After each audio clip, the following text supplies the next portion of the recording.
I began my career as a journalist. I worked for nearly 10 years at Newsweek and then later at Time magazine as foreign editor and assistant managing editor.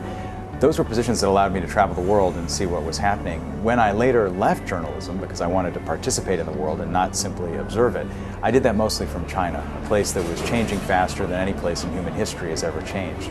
Those two experiences together, the sense of a world that was undergoing fundamental change and living in a country that was confronted with constant newness, convinced me that we needed a new way to think about the world.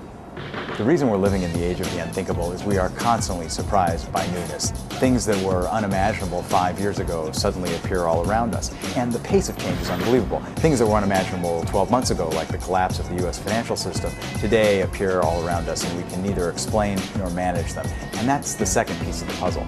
Part of the reason we live in an unthinkable age is that the people and ideas we once relied on to manage those problems for us not only fail, but often achieve the opposite of what they intend.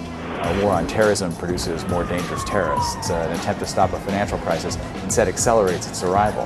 The attempt to stop the proliferation of nuclear weapons encourages countries to get nuclear weapons. Trying to spread capitalism around the world claws the gap between rich and poor ever wider.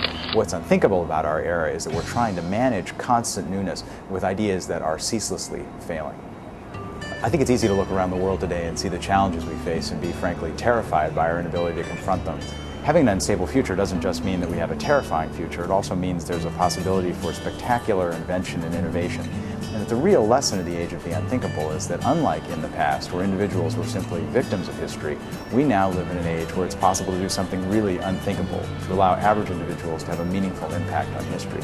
The obligation of this historic moment for all of us is not simply to sit and watch as history collides with our lives, but instead to step forward and use our lives to change history.